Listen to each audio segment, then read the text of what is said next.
여러분 배구 경기 좋아하시나요? 배구 경기를 보면 참 흥미진진합니다. 네트를 사이에 두고 두 팀이 공격과 수비를 번갈아 가면서 하는데요. 공격 측에서 세터가 공을 토스해서 띄우면 다른 공격수가 점프해서 아주 강스파이크를 하죠. 그것을 이제 수비 측에서 아주 가까스로 그냥 묘기를 부려가며 이렇게 받아내면, 그래서 넘기면 또 다시 공격 측에서 다시 한번 강스파이크를 하고 그렇게 몇 번의 이제 공방이 오가다가 이제 끝나게 되고 그러는데요. 갑자기 웬 배구 이야기를 하느냐 하면, 지금 바울은 이방인들과는 달리 자신들은 하나님의 심판에서 안전하다고 자신하고 있는 유대인들의 착각을 깨뜨림에 있어서 마치 배구 경기와 같은 방식으로 처리하고 있기 때문에 그렇습니다. 지난 시간에 살펴본 바와 같이 유대인들은 자신들은 하나님께서 택하신 백성, 즉 선민이기 때문에 하나님의 심판에서 안전하다고 자신하고 있었죠. 그들이 하나님의 택하신 백성이라고 자랑스럽게 내세우는 근거가 뭐였습니까? 두 가지였는데요. 바로 율법과 할례입니다. 먼저 그들은 자신들이 하나님으로부터 율법을 받은 특별한 백성임을 자랑했습니다. 이에 대해서 사도 바울은 그들이 내세우는 그 자랑거리인 그 율법에 대고 아주 강스파이크를 합니다. 23절 보실까요?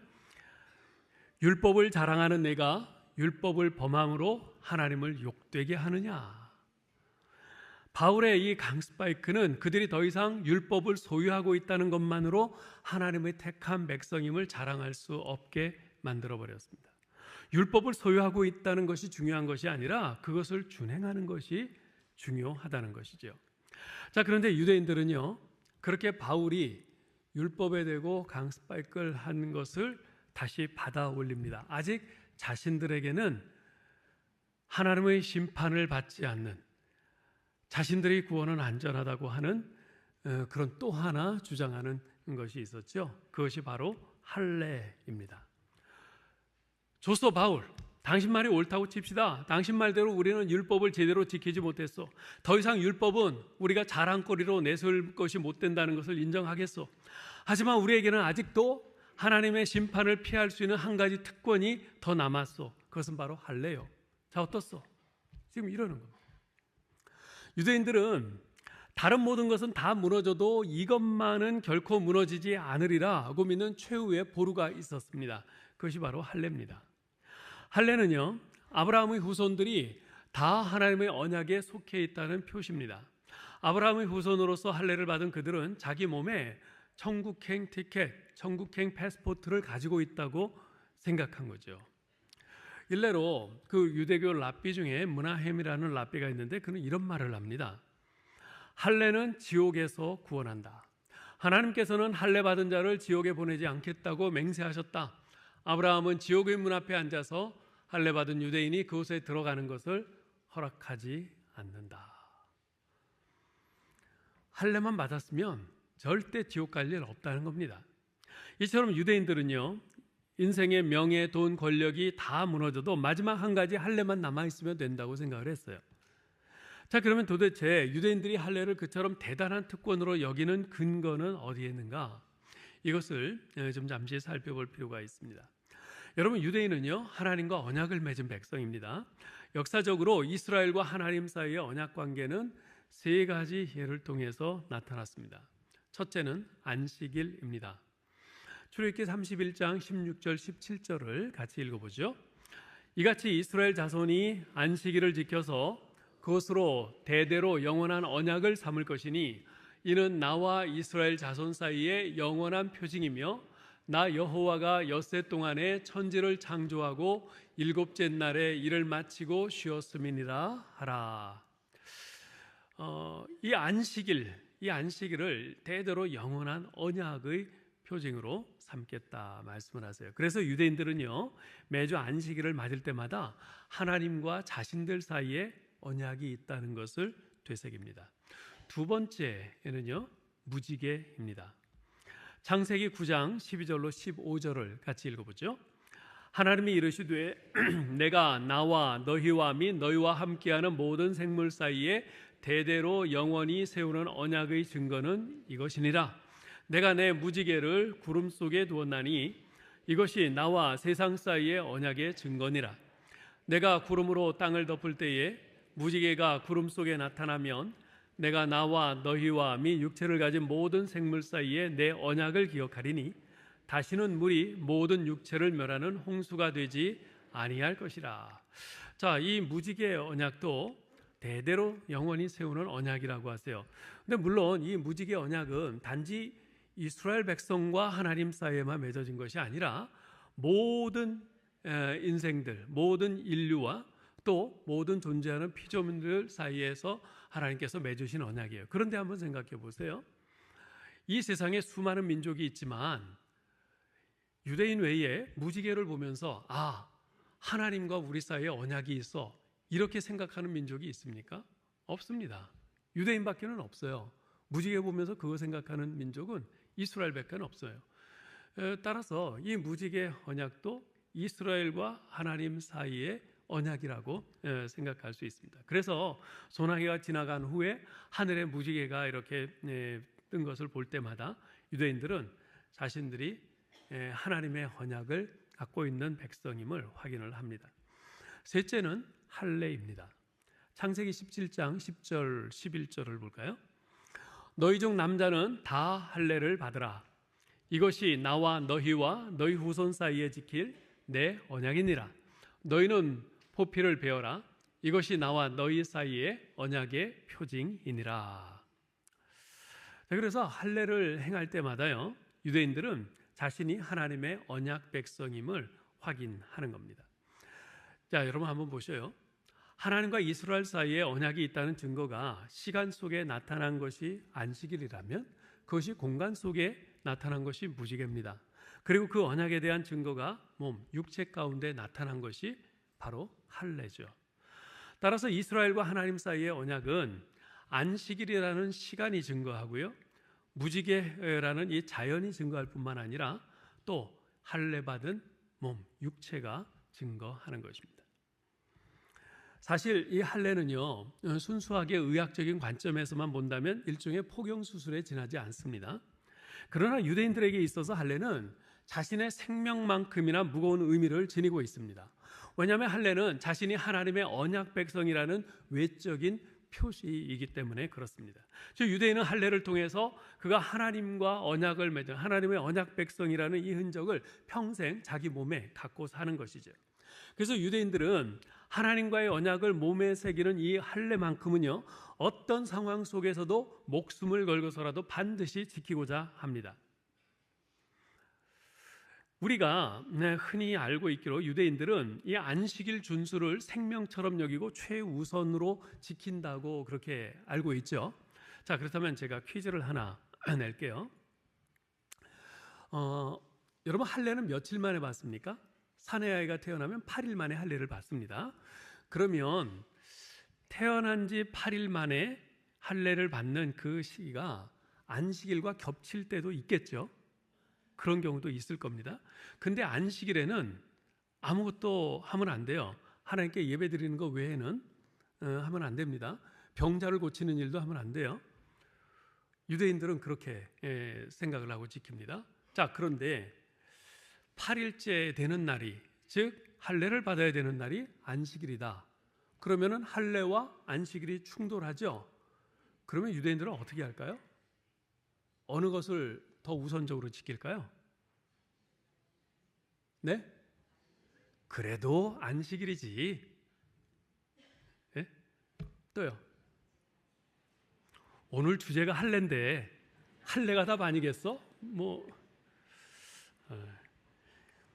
유대인들은 그런 경우에 할례를 지킵니다. 할례를 해요. 아무리 안식일이라도. 네. 요한복음 7장 22절에 보면요, 예수님 당시에도 그렇게 했음을 알 수 있습니다. 7장 22절 우리 같이 한번 읽어볼까요? 모세가 너희에게 행했으니 할례를 행했으니 그러나 할례는 모세에게서 난 것이 아니요 조상들에게서 난 것이라. 그러므로 너희가 안식일에도 사람에게 할례를 행하느니라. 지금 예수님께서 하신 말씀이에요. 예수님 당시 그 시대에도 이렇게 안식일과 할례가 서로 충돌하면은 안식일이라 할지라도 할례를 했어요. 네. 이처럼 유대인은요, 할례를 그만큼 중요하게 생각을 하는 거죠. 자신들이 선택받은 하나님의 언약 백성이라는 흔적을 몸에 지닌 할례 공동체로 그들은 그렇게 인식하고 있는 겁니다. 그래서 그들은 이 흔적에 대해서 아주 대단한 자부심을 갖고 있고요, 또한 이것을 그렇게 자랑스럽게 생각을 합니다. 우리 창세기 17장에 보면 하나님께서 유대민족의 조상인 아브라함과 언약을 맺으시면서 그 언약의 표징으로서 할례를 행하라고 명하시는 장면이 나오는데요, 17장 7절부터 14절까지를 우리 같이 한번 읽어보겠습니다. 내가 내 언약을 나와 너 및 내 대대 후손 사이에 세워서 영원한 언약을 삼고 너와 내 후손의 하나님이 되리라. 하나님이 또 아브라함에게 이르시되 그런즉 너는 내 언약을 지키고 네 후손도 대대로 지키라. 너희 중 남자는 다 할례를 받으라. 너희는 포피를 베어라. 이것이 나와 너희 사이의 언약의 표정이니라. 너희의 대대로 모든 남자는 난지 8일 만에 할례를 받을 것이라. 너희 집에서 난 자든지 너희 돈으로 산 자든지 할례를 받아야 하리니 이에 내 언약이 너희 살에 있어 영원한 언약이 되려니와 할례를 받지 아니한 남자 곧 그 포피를 베지 아니한 자는 백성 중에서 끊어지리니 그가 내 언약을 배반하였음이니라. 아멘. 자, 여러분 그 성경에 보면 언약이 여럿 나오죠. 그런데요, 그 모든 언약의 핵심은 동일합니다. 아브라함에게 주신 언약이든지 모세에게 주신 시내산 언약이든지 나중에 다윗에게 주신 언약이든지 선지자들을 통해서 주신 언약이든지 그 모든 언약의 핵심은 동일해요. 하나님께서 이스라엘 백성을 향해서 나는 너희 하나님이 되고 너희는 내 백성이 되겠다. 이것이 언약의 핵심입니다. 유대민족이 하나님의 선민으로 택함을 받은 동시에 하나님은 유대민족의 보호자가 되시고 축복자가 되신다는 거죠. 따라서 할례는 하나님이 약속하신 축복을 받을 자격증을 얻는 것과도 같은 것입니다. 즉 그들이 언약의 후손임을 증명하는 표지, 마크인 것이죠. 그래서 할례를 받았다 하는 것은 나는 하나님의 언약 백성이야 라는 그 마크인 것이에요. 그래서 유대인들은 이방인들과 자신들을 구분 지을 때 어떻게 했는지 아세요? 그 이방인을 이방인이라고 안 불러요. 할례 없는 것들 이렇게 불러요. 그래서 이방인과 자신들을 구분합니다. 자신들은 할례가 있거든요. 이방인들은 할례가 없어요. 그러니까 저 할례 없는 자들 그렇게 부릅니다. 우리가 사무엘상 17장에 보면 다윗이 골리앗에 대해서 말할 때도 그러잖아요. 이 할례 없는 블레셋 사람이 하나님의 군대를 모독하는도다 하면서 할례 없는 자라고 그렇게 이야기를 해요. 그 말은 이 개 같은 이방인이라는 뜻입니다. 그만큼 유대인들은 할례에 대해서 대단한 자부심과 긍지와 특권의식을 가지고 있었죠. 할례 받은 자신들만이 진정한 하나님의 백성이라는 겁니다. 자, 그러나 유대인들은요, 이 할례라는 특권의식에 너무 집착한 나머지 아주 잘못된 착각에 빠지게 됐습니다. 할례만 받으면 자동적으로 구원받는 것처럼 오해를 한 겁니다. 할례를 구원의 수단으로 간주한 것이죠. 그래서 어느 유대교 랍비가 쓴 다음과 같은 글은 그러한 유대인들의 인식을 잘 보여줍니다. 한번 잘 보세요. 유대인은 하나님 앞에서 개인 자격으로 심판을 받지 않는다. 국가적으로 민족적으로 구원의 약속을 받았기 때문에 개인은 자동적으로 그 구원에 포함된다. 할례만 했으면 비록 죄인이라도 순종치 않아도 아브라함의 혈통을 타고난 자손들은 천국을 상속받게 된다. 이게 유대인들이 가지고 있는 생각이에요. 유대인들은 참 구원받기 쉬워요. 그죠? 난지 8일 만에 아직 뭐 아무 생각 없을 때 부모에 의해서 할례를 받으면 그냥 자동적으로 구원받는다고 생각하니까요. 이런 글들을 보면 유대인들은 할례를 적어도 구원 문제에 있어서는 그야말로 그 반지의 제왕이라는 영화에 나오는 절대 반지처럼 여기고 있다는 그런 생각이 듭니다. 그야말로 할례라는 형식만 있으면 구원 문제는 만사 오케이라는 거죠. 그런데 과연 그렇습니까? 과연 성경에서 그렇게 말하나요? 그렇지 않아요. 유대인들은 종교적인 형식주의에 깊이 빠져 있는 겁니다. 이것이 바로 그들의 문제점이었죠. 바울은 유대인들이 그토록 중시하는 이 할례에 대해서도 최후의 강스파이크, 일격을 날립니다. 그것이 바로 오늘 본문인 25절로 29절입니다. 자, 그러면 바울이 유대인들에게 날리는 그 최후의 결정타가 무엇입니까? 전부 세 가지입니다. 할례에 대해서 바울은 세 가지로 결정타를 날려요. 첫째, 순종 없는 할례는 무효다 하는 겁니다. 순종 없는 할례는 무효다. 25절을 읽어보죠. 네가 율법을 행하면 할례가 유익하나 만일 율법을 범하면 내 할례는 무할례가 되느니라. 네가 율법을 지키지 않으면, 율법을 순종하지 않으면 네가 받은 할례는 무효다 이 말입니다. 할례는 결국 할례 받은 당사자가 하나님과의 언약 가운데 있다는 표시입니다. 그렇다면 그가 하나님의 율법, 즉 하나님의 말씀에 순종함으로써 하나님과의 언약을 신실하게 지킬 때 그 할례가 효력이 있는 거죠. 그런데 하나님과의 언약은 지키지 않으면서 이 언약의 표시, 이 할례만 가지고 자랑하며 다니는 것에 대해서 지금 바울이 비판하고 있는 겁니다. 마치 이런 것과도 같아요. 여러분 모두 결혼할 때 결혼 반지를 교환을 하죠. 언약의 표시로서 신랑 신부가 결혼 반지를 교환을 합니다. 손가락에 반지를 끼고 다니는 것은 결혼했다는 표시입니다. 근데 여기 우리 남자분들, 결혼하신 분들 한번 손 이렇게 해보세요. 반지 끼고 계시어요? 제가 이렇게 우연히 발견한 건데요. 우리나라 남자분들은요, 시간이 지나면 지날수록, 나이 들어갈수록 결혼 반지를 안 끼세요. 여기 성가대에 결혼 반지 끼고 계신 분들 계세요? 젊잖아요. 네. 나이가 들어갈수록 결혼 반지 안 껴요, 남자분들은. 그런데요, 미국에서는 아무리 나이가 많아도 결혼 반지를 다 낍니다. 나이가 분명히 저 사람 많은데 결혼 반지 안 꼈다 그러면 저 사람은 결혼하지 않은 사람인가 보다, 그렇게들 생각을 해요, 자연적으로.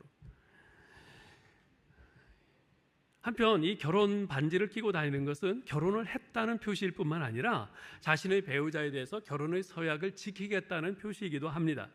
그런데 보세요, 결혼 반지는 잘 끼고 다니면서 계속 다른 남자, 다른 여자를 생각하고 가늠한다면 그 반지는 전혀 의미가 없는 것 아니겠어요?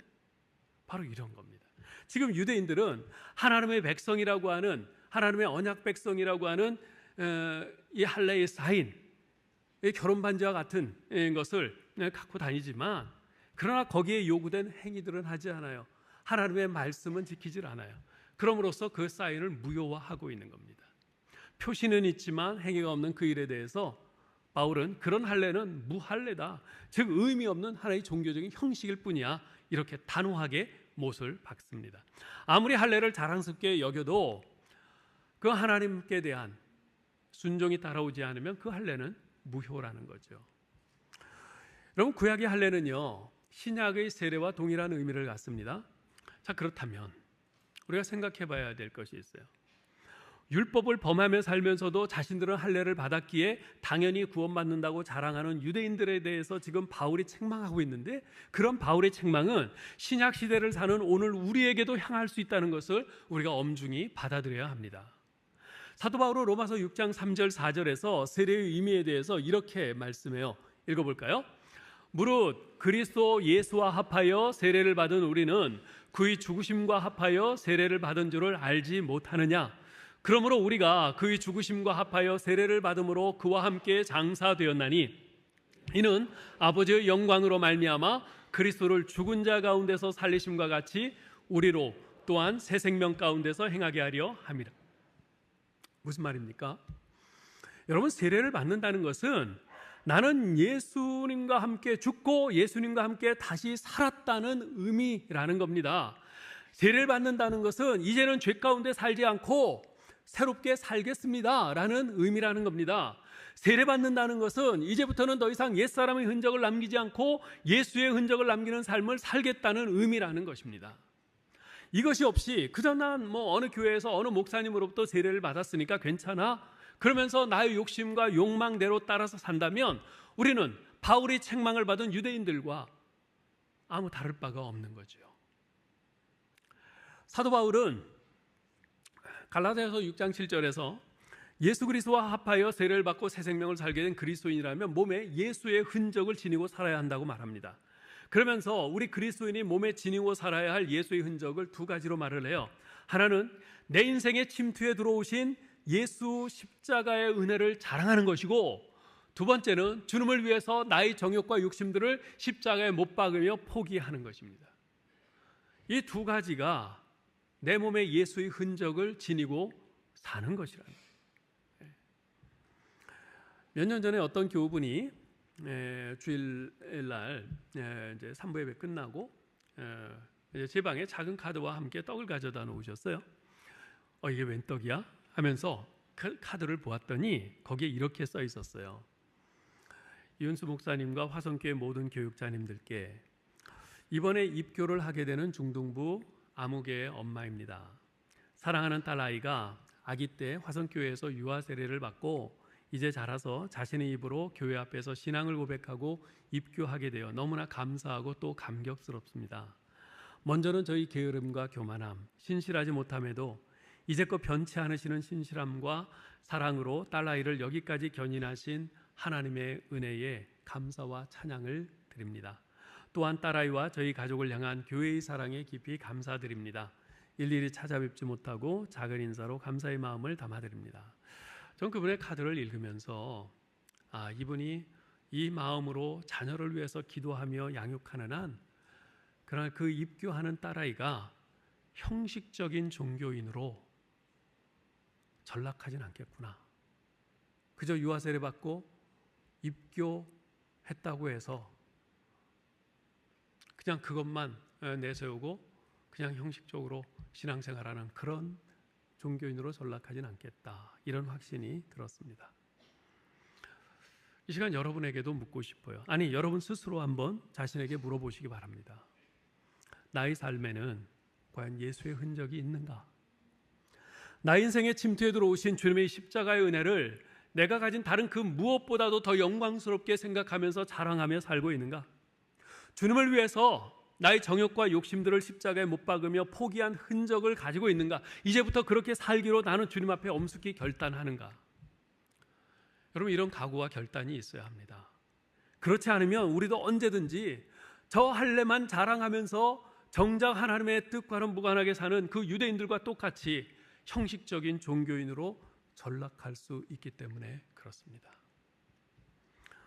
오늘 본문에서 사도 바울이 할례에 대해서 말하는 두 번째 내용은 할례 없는 순종은 유효하다는 것입니다. 26절을 읽어보죠. 그런즉 무할례자가 율법의 규례를 지키면 그 무할례를 할례와 같이 여길 것이 아니냐. 무슨 말입니까? 여기서 무할례자는 이방인을 가리킵니다. 이방인은 율법도 받지 못했고 할례의 언약도 받지 못했어요. 그러나 그런 이방인이라도 하나님께서 그의 마음에 심어놓으신 그 양심의 법에 따라 하나님의 뜻에 합당하게 산다면 오히려 그 사람은 할례를 받았지만 율법을 범하면서 그런 사람보다 훨씬 낫다는 말씀이에요. 즉 율법을 소유하고 있고 할례를 받았어도 하나님 말씀에 순종하지 않는 유대인보다는 비록 율법 책도 없고 할례도 없지만 하나님 말씀에 순종하는 이방인이 하나님 보시기에 의인 아니겠느냐는 것입니다. 바로 이 말이 맞죠. 자, 근데 바울은 거기서 멈추지 않습니다. 27절에서 그는 아주 굉장히 흥미로운 말을 해요. 27절 읽어볼까요? 또한 본래 무할례자가 율법을 온전히 지키면 율법 조문과 할례를 가지고 율법을 범하는 너를 정죄하지 아니하겠느냐. 무슨 말입니까? 여러분, 이 말씀은 좀 몇 번 좀 잘 읽으면 찬찬히 읽으면서 곰곰이 생각해 보셔야 돼요. 이런 말이에요.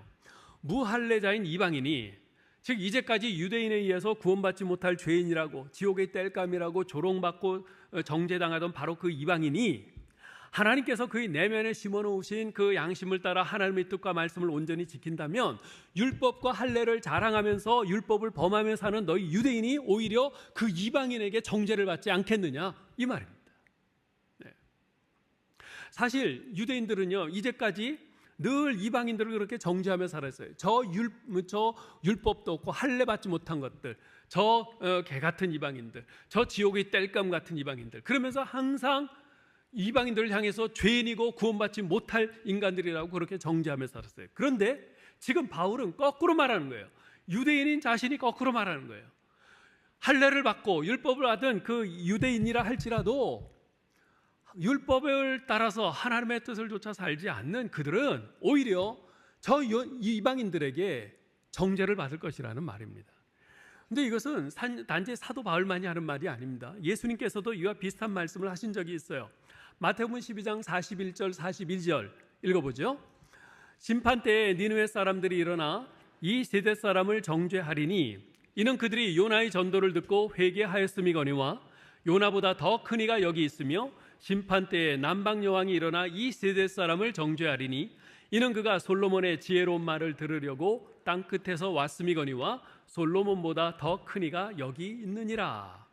이 말씀은요, 예수님께서 표적을 구하는 서기관과 바리새인 몇 사람을 악하고 음란한 세대요 라고 책망하시면서 하신 말씀입니다. 심판 때에 예수님 세대의 사람들, 특히 서기관과 바리새인 같은 종교 지도자들이 이방인인 니느웨 사람들과 저 남방 여왕에 의해서 정죄를 당할 것이라는 말씀입니다. 왜냐하면 이방인인 그 니느웨 사람들은 어땠습니까? 요나가 가서 그들에게 하나님의 심판이 있을 것이다, 그 심판의 메시지를 전할 때 그들이 어떻게 했어요? 왕으로부터 모든 집속에 이르기까지 다 옷을 찢고 재를 무릅쓰고 그 재 가운데 앉아서 금식을 하면서 회개했잖아요. 그죠? 그들은 그렇게 회개했어요. 그런데 유대인인 그들은 요나보다 더 크신 예수님이 그들을 눈앞에서 정말 여러 권능과 이적들과 그런 말씀을 주셨음에도 불구하고 회개치 않기 때문에 그들은 회개한 니느웨 사람들에 의해서 정죄를 받을 거라는 거죠. 또한 이방인의 남방 여왕은 어땠습니까? 솔로몬의 그 지혜로운 말을 듣기 위해서 정말 그 귀한 금은 보화를 바리바리 싸들고 땅 끝에서 솔로몬을 찾아와서 그 말씀을 들었잖아요. 그런데 유대인인 저들은 어땠습니까? 솔로몬보다 더 크고 지혜 그 자체이신 예수님이 그들 눈앞에서 그들에게 주옥 같은 지혜의 말씀을 전하심에도 불구하고 예수님의 말씀에 귀를 기울이지 않았잖아요. 그래서 이 유대인들은 그 남방 여왕에 의해서 정죄를 받을 것이라 그 말씀을 하시는 겁니다. 이러한 예수님과 사도 바울의 지적을 고려해 볼 때 오늘날 교회들과 신자들이 세상 사람들에 의해서 비난받고 손가락질 당하는 것이 이해가 됩니다. 저 믿지 않는 세상 사람들 입장에서 볼 때는 예수 믿는다고 하는 우리 신자들이 예수 안 믿는 자신들보다 별반 나을 게 없어 보이는 겁니다. 기껏해야 주일날 성경책 끼고 교회 간다는 것 외에는 우리 신자들이 자신들보다 도덕적으로나 인격적으로나 더 나은 점을 찾아볼 수가 없다는 거예요. 똑같이 이기적이고 똑같이 욕심 많고 똑같이 정욕적이고 게다가 배타적이고 오히려 예수 믿지 않는 사람들 중에 도덕적으로나 인격적으로 더 뛰어나 보이는 사람들이 적지 않기에 바로 그런 사람들을 들먹이면서 우리 기독교를 또 교회를 또 신자들을 비난하고 정죄하는 것이죠. 자, 그런데 여기서 우리가 바울의 말을 보면서 한 가지 유념해야 할 것이 있습니다. 지금 바울은 그 할례 받은 것을 자랑하면서도 그 하나님의 말씀을 따라 순종치 않는 그 유대인들을 지금 책망하고 있잖아요. 그런데 그런 유대인들에게 너희가 이방인의 정죄를 받지 않도록 율법을 온전히 잘 지키도록 해라, 지금 이렇게 촉구하고 있는 것이 아닙니다. 왜냐하면 율법을 온전히 지키는 것은 불가능하기 때문에 그렇습니다. 오히려 사도 바울이 말하고자 하는 것은 율법과 할례를 자랑하면서 자신들은 하나님의 진노와 심판을 당하지 않을 것이라고 자랑하는 자신하는 그 유대인들도 이방인들과 마찬가지로 다 하나님의 진노와 심판을 피할 수 없는 죄인임을 확인시키려는 것입니다. 그래서 너희 유대인들도 너희도 똑같은 죄인이기에 예수 그리스도를 믿지 않으면 답이 없다, 그것을 말하고자 하는 것입니다. 그것은 바로 뒤에 이어지는 3장에서 분명히 드러납니다. 3장 23절부터 읽어보죠. 모든 사람이 죄를 범하였음에 하나님의 영광에 이르지 못하더니 그리스도 예수 안에 있는 속량으로 말미암아 하나님의 은혜로 값없이 의롭다 하심을 얻은 자 되었느니라. 그러므로 사람이 의롭다 하심을 얻는 것은 율법의 행위에 있지 않고 믿음으로 되는 줄 우리가 인정하노라. 할례자도 믿음으로 말미암아 또한 무할례자도 믿음으로 말미암아 의롭다 하실 하나님은 한 분이시니라. 아멘. 분명히 말씀하잖아요. 할례를 받은 유대인도 할례 받지 않은 이방인도 다 똑같은 죄인이고, 따라서 그들이 구원받을 수 있는 길은 오직 하나님이 보내신 구원자 예수 그리스도를 믿는 것 외에는 답이 없다는 것이에요. 자, 오늘 본문에서 할례에 대해서 말하는 세 번째는 뭐냐면 참된 할례는 육체의 할례가 아니라 마음의 할례라는 것입니다. 참된 할례는 육체의 할례가 아니라 마음의 할례라는 겁니다. 28절 29절을 읽어보죠. 무릇 표면적 유대인이 유대인이 아니요 표면적 유대인이 육신의 할례가 아니니라. 오직 이면적 유대인이 유대인이며 할례는 마음에 할지니 영에 있고 율법 조문에 있지 아니한 것이라. 그 칭찬이 사람에게서가 아니요 다만 하나님에게서니라. 아멘.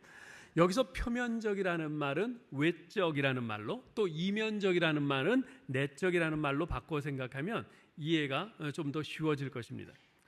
지금 바울은 과연 너희가 뭘 보고 참 유대인이라고 할 수 있겠느냐, 지금 이 질문을 하는 거예요.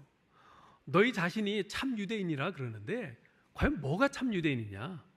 바울의 답변은 어떠한 외적인 조건으로도 참 유대인이 될 수 없다는 겁니다. 마음의 할례를 받은 유대인이라야 참 유대인이라는 겁니다.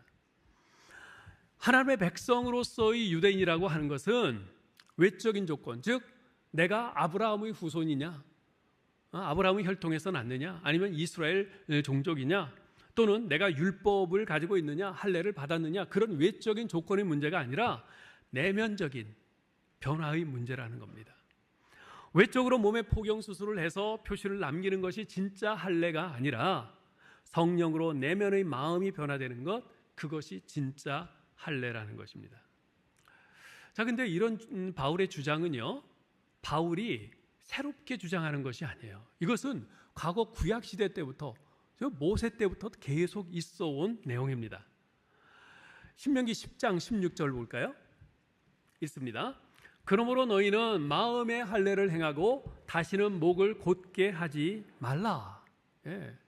하나님께서 모세를 통해서 너희 마음의 할례를 행하라 명하셨어요. 예레미야 4장 4절 봅니다. 유다인과 예루살렘 주민들아, 너희는 스스로 할례를 행하여 너희 마음 가죽을 베고 나 여호와께 속하라. 그리하지 아니하면 너희 악행으로 말미암아 나의 분노가 불같이 일어나 사르리니 그것을 끌 자가 없으리라. 보세요. 스스로 할례를 행하되 어떻게 하라고요? 너희 마음 가죽을 베고 나 여호와께 속하라. 육신의 살을 베는 그런 할례 말고, 그런 육체적인 할례 말고 너희 마음의 할례를 행하라. 그래야 너희가 진짜 나 여호와께 속한다, 이 말씀을 합니다. 또 예레미야 9장 25절 26절도 읽습니다. 여호와의 말씀이니라. 보라, 날이 이르면 할례 받은 자와 할례 받지 못한 자를 내가 다 벌하리니 곧 애굽과 유다와 에돔과 암몬 자손과 모압과 및 광야에 살면서 살적을 깎은 자들에게라. 물론 모든 민족은 할례를 받지 못하였고 이스라엘은 마음의 할례를 받지 못하였느니라 하셨느니라. 자, 마지막 심판의 날에 하나님께서 할례 받은 자도 심판하시고 할례 받지 못한 자도 다 벌하신다고 그랬어요. 네. 자, 그런데 하나님께서 그렇게 심판하시는 심판의 기준이 뭡니까? 육체의 할례를 받았느냐의 그 유무가 아니라 마음의 할례를 받았느냐, 그것이라고 분명히 말씀하십니다. 마음의 할례를 받아야 됩니다. 여러분, 세상의 모든 종교는요, 수많은 종교들이 있는데 그 모든 종교는 두 개의 흐름이 있어요. 하나는 표면적인 종교이고 다른 하나는 이면적인 종교입니다. 표면적인 종교는요, 감정과 분위기를 좇아서 사람들의 겉모습에 불을 지르는 종교예요. 그러니까 사람들로 하여금 어떤 형식, 종교적인 형식을 갖추도록 하는데 초점을 맞추는 그런 종교, 그게 표면적인 종교예요. 이면적인 종교는 사람들의 내면을 집요하게 파고듭니다. 계속해서 그 사람들의 내면을 찌릅니다. 사람들의 그 생각을, 가치관을 계속해서 찔러요. 파고들어서 그의 인격과 내용이 변화되도록 거기에 불을 지르는 그런 종교입니다. 전자는 결국 종교적인 형식주의로 귀결되는 반면 후자는 지속적인 그런 생명의 변화, 인격의 변화, 생명운동으로 결착이 됩니다. 예수님께서 공생의 3년 동안 끊임없이 말씀하시고 싸우신 것이 바로 이것이었어요. 자기네가 종교 지도자네, 그 누구보다도 더 경건함네 하는 그 유대인들, 그 종교 지도자들에게 이 외식하는 자들아 계속해서 그들을 질타하셨죠. 표면적인 그 종교 형식, 그것이냐 아니면 내적인 그 변화, 생명 운동이 일어나느냐, 예수님께서는 계속 이것에 초점을 맞추고 가르치시고 싸우신 것입니다. 그 대표적인 것 중에 하나가 바로 산상수훈 아니겠어요? 마태복음 6장 1절에 보면 예수님께서 이런 말씀을 하시죠. 읽습니다. 사람에게 보이려고 그들 앞에서 너희 의를 행하지 않도록 주의하라. 그리하지 아니하면 하늘에 계신 너희 아버지께 상을 받지 못하느니라. 사람에게 보이려고 하지 말라. 사람에게 보이려고 하지 말라. 그래서 주님께서는 구제를 하든 기도를 하든 금식을 할 때 사람에게 보이려고 하지 말고 은밀한 일 중에 보시는 내 하나님께 보이려고 하라. 그렇게 경계하셨어요. 왜 사람에게 보이려고 하지 말라고 하세요? 사람은 겉모습밖에 못 보니까. 사람은 우리 내면을 못 보니까. 그러나 하나님은 우리의 내면 깊숙한 그 마음 중심까지도 다 통찰하십니다. 우리 내면까지도 통찰하시는 그 하나님 앞에서 내가 하나님 보시기에 바로 서도록 바로 거기에 집중하라는 것이죠. 한마디로 표면적인 신자가 아니라 내면적인 신자가 되어야 한다는 것입니다. 오늘날 우리에게도 이러한 종교적인 형식주의는 굉장히 위험한 함정입니다. 이건 결코 유대인만의 문제가 아닙니다. 인간의 타고난 본성은요, 진리를 위장하려고 하고요, 사람에게 칭찬받으려고 하고요, 겉의 것을 중요시 여기고 형식에 치우치고 사람들 눈에 잘 띄는 것을 교묘히 치장하고 꾸미려는 그런 종교적인 심리가 있어요. 종교에 있어서 특히 더 그래요. 네. 사람들 앞에 그래도 안 그런 척, 안 그래도 그런 척 경건하게 그렇게 보이려고 하고요. 이게 바로 우리 현대인들의 아주 신앙의 치명적인 약점입니다. 결국 신자가 되는 것이 중요한 것이 아니라 우리의 가슴으로 하나님을 바르게 섬기는 것이 정말 중요합니다. 아까 찬양대가 신자 되기 원합니다. 신자 되기 원합니다. 진심으로. 이게 중요한 거죠. 신자 되는 거, 교회 나와서 등록하면 다 신자로 누구나 다 인정을 합니다. 그러나 진심으로가 중요해요. 진심으로. 하나님은 우리의 그 진심을 보십니다.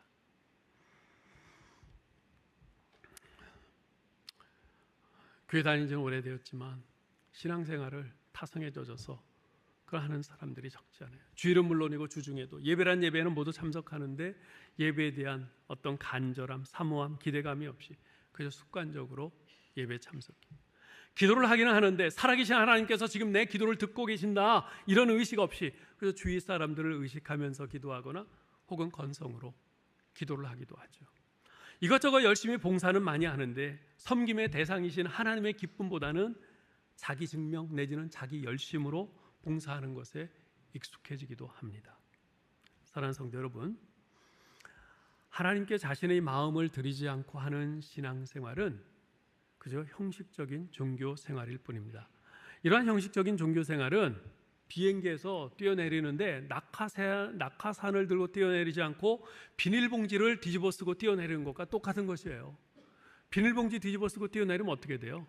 그 공기 압력에 펑 터져버리고 떨어져 죽습니다. 절대 우리 영혼의 안전을 형식적인 종교 생활은 보장해 주지 않습니다. 못합니다. 이런 종교적 형식주의를 경계해야 합니다. 이제까지 역사를 보면 항상 표면을 좇은 종교는 결국은 비참하게 무너지고 말았습니다. 마음의 할례를 받아야 돼요. 자, 그러면 이 마음의 할례는 어떻게 받을 수 있습니까? 우리가 꼭 기억해야 될 것은 마음의 할례는 인간의 손으로 행하는 것이 아니라 오직 주님의 능력과 은혜에 의해서만 가능하다는 것입니다. 신명기 30장 6절에서 이렇게 말씀하세요. 읽어볼까요? 내 하나님 여호와께서 내 마음과 내 자손의 마음에 할례를 베푸사 너로 마음을 다하며 뜻을 다하여 내 하나님 여호와를 사랑하게 하사 너로 생명을 얻게 하실 것이라. 아멘. 내 하나님 여호와께서 내 마음의 할례를 베푸시고 내 자손의 마음의 할례를 베푸신다. 그렇습니다. 마음의 할례는 오직 여호와 하나님께서 베푸십니다. 근데 하나님께서 무엇으로 우리의 마음의 할례를 베푸십니까? 여러분, 육신의 할례는 뭘로 하죠?